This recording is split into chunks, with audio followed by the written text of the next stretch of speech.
कि ये डंडोती उठा लिए 111 की 111 की डंडोती उठा करके जब से न तो मुझे ये मालूम मेरे हार्ट अटैक कैसी है, कि मेरे क्या बीमारी है क्या नहीं है, मेरे अब शरीर में कोई भी बीमारी नहीं। नमस्कार, मैं विजय भूषण इस समय मौजूद हूँ गोवर्धन परिक्रमा मार्ग में। भारत भूमि में ऐसे साधु संतों की कमी नहीं है जो अपनी कठोर तपस्याओं से, अपनी कठोर साधनाओं से जाने जाते हैं। सनातन संस्कृति की इसी कवरेज के साथ मैं आज एक ऐसे संत के साथ में मौजूद हूँ जो दंडवती परिक्रमा लगा रहे हैं। इस गोवर्धन की 21 किलोमीटर की परिक्रमा जो ये एक स्थान पर 108 बार लगाते हैं। तो आज महाराज जी से बातचीत करेंगे और बातचीत की श्रृंखला आपको दिखाते हैं। बाबा जी राधे राधे। राधे राधे भैया। क्या नाम बाबा जी आपका? मेरा नाम ब्रह्मानंद है। ब्रह्मानंद नाम है आपका। आप कहाँ से हो आप? भैया मैं वैसे ही आप गोवर्धन में रहता हूँ। मैं सन 80 में आ चुका हूँ यहाँ पर। अच्छा, सन 80 में आप गोवर्धन में आ गए? सन 80 में आ चुका हूँ गोवर्धन में। अच्छा, आपने संन्यास कब से लिया? संन्यास मेरे ऊपर जन्म से ही संन्यास है। जन्म से ही संन्यास? हाँ, मैंने कोई शादी व्यवहार नहीं किया है अपना। कुछ तो रेलवे में भी जगह मिली थी। अच्छा, रेलवे में नौकरी मिल गई? हाँ, मैं पेटर था रेलवे में। अच्छा, तो मेरे को एक एकदम संकेत हुआ था जब मेरी ड्यूटी चली लाखेरी पे। हाँ। तो लाखेरी पे जब मेरे को एकदम संकेत मिला तो मैं बोला कार्य मैं इनकी जो मैं ड्यूटी किसकी कर रहा हूँ, ये तो जो घर वाले जो पैसों के लालची हैं, घर वाले पैसों के लालची। हाँ, मैं परमपिता परमात्मा की ड्यूटी करूँ, उससे भला कोई नहीं हुआ। तो मैं वहाँ से नौकरी का इस्तीफा लिख करके आ गया। आकर के कुछ दिन इधर उधर मैंने भ्रमण भी किया था। कितने साल नौकरी की आपने? मैंने नौकरी 5 महीना की थी, 5.5 महीना। 5.5 महीने नौकरी की? हाँ, 5.5 महीना नौकरी। सैलरी कितनी थी आपकी? है सैलरी कितनी थी? सैलरी मेरे को मात्र 360 रुपए मिलते थे। कितने साल पहले की बात होगी लगभग? ये बात करें कोई 80 के लगे डेगे की बात है। अच्छा, 80 का तो 350 बहुत होता है। हाँ, तो मैं वृंदावन में आ गया। वृंदावन में आकर के कुछ मुझे शांति मिली।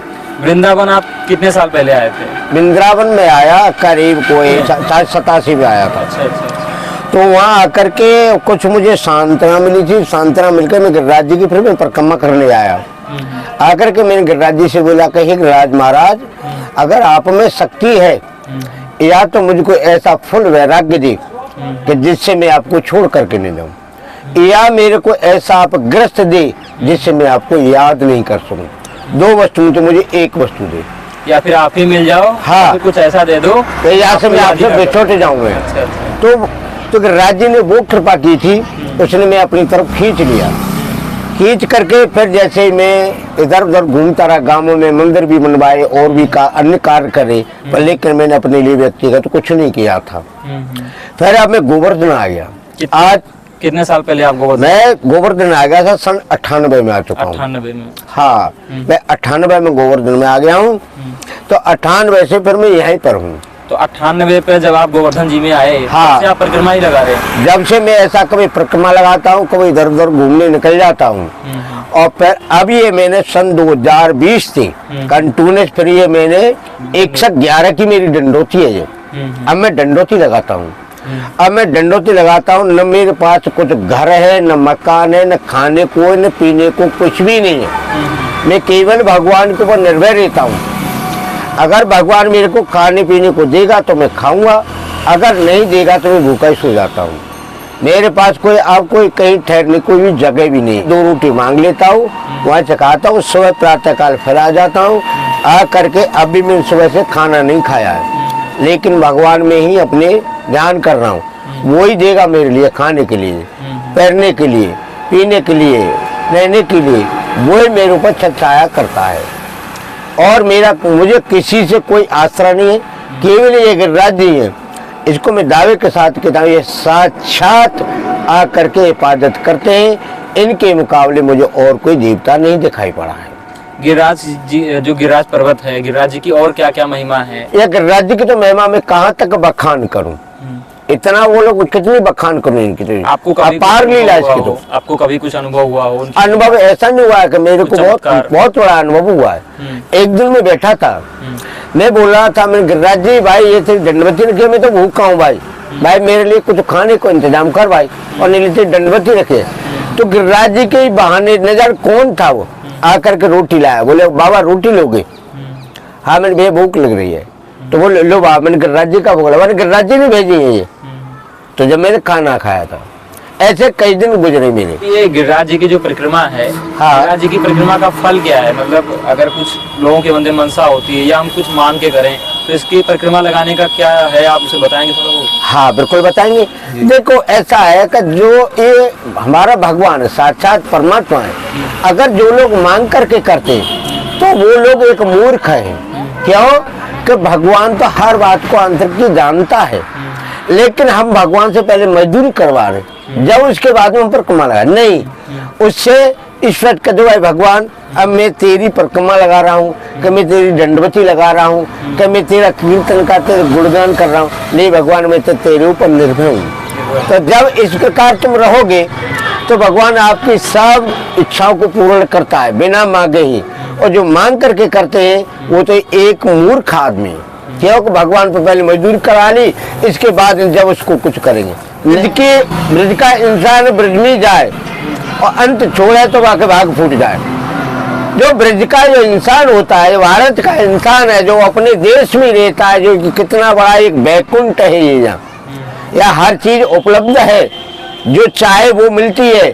लेकिन ये पूछना चाहेंगे, जो आप दंडवती लगाते हो, हाँ। कितनी दंडवती आप रोज लगाते हो? मैं दंडवती लगा देता हूँ करीब कोई 25-30 रोजाना लगाता हूँ। 25-30 परक लगाते हो, मतलब एक बार में आप 108 लगाते हो? 108 लगा करके 25-30 जगह गद्दी रखता हूँ। 25-30 बार में 108 बार करते हो? हाँ। आप 2 साल से कर रहे हो? मेरे को 2 साल, तीसरी अभी मेरी चालू है। 2 साल हो गए करते हो, तीसरा चल रहा है। तीसरा कितना साल चलेगा ये? अब ये तो मेरे को मालूम नहीं, भगवान जाने कितना टाइम लगाएगा। 2-3 साल चल। हाँ। अच्छा। और मेरे अंदर जो बीमारी थी भगवान ने सारी हरण कर ली। अच्छा, परिक्रमा लगाने से जो जो बीमारी थी आपकी खत्म हो? मेरी कोई भी, मेरे शरीर के अंदर कोई भी बीमारी नहीं है। क्या बीमारी थी आप? मेरे को हार्ट अटैक था। हार्ट अटैक था? हाँ, और हार्ट अटैक था तो मैं भरतपुर में अरोड़ा हॉस्पिटल में भर्ती था। तो मैंने डॉक्टर से पूछा, मैं डॉक्टर साहब मैं गोली कब तक खाऊंगा? उन्होंने बोला कि ऐसा है कि आप रोटी कब तक खाओगे? मैं जीऊंगा जब तक। तो बोले कि जियोगे जब तक गोली खाओगे। तो मैंने अच्छा, जब मैंने गिरिराज जी की शरण पकड़ी तो उसके बाद डॉक्टर बोला कि भाई ऐसा कि तुम्हारे छलना पड़ेगा। मैंने कहा मेरे पास पैसा नहीं है। बोले नहीं छलना तो पड़ेगा। मैंने कितने पड़ेगा? बोले 80,000 में पड़ेगा। मेरा एक भांजा डॉक्टर भी है। मैंने उससे बोला कि भैया ऐसा है, कोई पुराना इंजेक्शन पड़ो तो वो तुम मेरे लगा दे, और लगा कर मैं भगवान की गोद पहुंच जाऊंगा, लेकिन गोली मुझसे नहीं खाएंगे। इतनी सोच करके मैंने गिरिराज जी के आके ये दंडवती उठा ली है 111 की दंडवती उठा करके। जब से न तो मुझे ये मालूम मेरे हार्ट अटैक कैसी है, कि मेरे क्या बीमारी है क्या नहीं है, मेरे अब शरीर में कोई भी बीमारी नहीं है। आप हार्ट पेशेंट थे, डॉक्टर हाँ। ने कहा कि आपको जब तक जिएंगे तब तक गोली खानी पड़ेगी। हाँ। लेकिन आप यहाँ आगे दंडवती लगाने। हाँ। ये थोड़ा रिस्की था। हाँ। आपको फिर इसके बाद में कभी दर्द नहीं हुआ? कि दर्द हुआ? कभी नहीं, जीवन में भी नहीं। मेरे को ये भी मालूम नहीं हुआ कि मेरा हार्ट अटैक कोई बीमारी थी।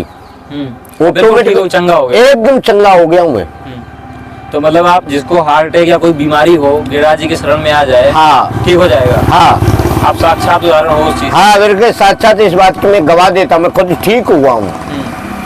हार्ट अटैक बहुत लाइलाज बीमारी होती है। हार्ट अटैक इतना कठिन बीमारी होती है कि मृत्यु का मुख होता है, और हार्ट अटैक एक ऐसी नॉर्मल बीमारी, वो आसानी से सही हो जाता है। प्रत्येक इंसान पहले नंबर तो हींग खाना शुरू कर दे। जो इंसान हींग खाए तो उसको कभी जीवन में अटैक की बीमारी, अटैक बीमारी क्या होती है कि हमारे अंदर एक गैस बनती है, और गैस ऊपर को चढ़ती है। ऊपर को गैस चढ़ने पर वो क्या होता है, फिर नसों को फाड़ती है। जब हम हींग खाएंगे, त्रिफला चूर्ण खाएंगे, तो ऐसा वो बीमारी हमारे रहेगी नहीं। का जो हार्ट अटैक की बीमारी थी वो गिरिराज जी की दंडवती परिक्रमा लगाने से बिल्कुल ठीक हो गई। ठीक हो गया हमें। इस बात में कितनी सच्चाई है, सच्चाई है? मतलब आप पूरे दम के साथ इसको कह रहे हैं कि हाँ ये देखो ऐसा है कि इसके लिए प्रमाण की जरूरत नहीं होती है। अगर मैं दूसरे की बात कहता तो आपको कुछ संदेह होता था। लेकिन जब मैं तो खुद भुक्तभोगी कह रहा हूँ इस बात को, खुद मैं भुक्तभोगी कह रहा हूँ, और अगर इस बात में आपको संदेह हो, आप पंजाबी नगरा जाइए, वह उन लोगों को पूछे कि मेरी क्या हालत थी। गाड़ी में डाल करके मेरे को ले गए थे वे। उन्होंने ये कहा था कि भाई ऐसा है कि अब क्या करें, मेरी बहुत हालत खराब थी, बोल बंद था मेरा। और लेकिन आज मैं बहुत बढ़िया हूँ एकदम। प्रणाम करते हैं आपको, आपकी साधना को प्रणाम करते हैं।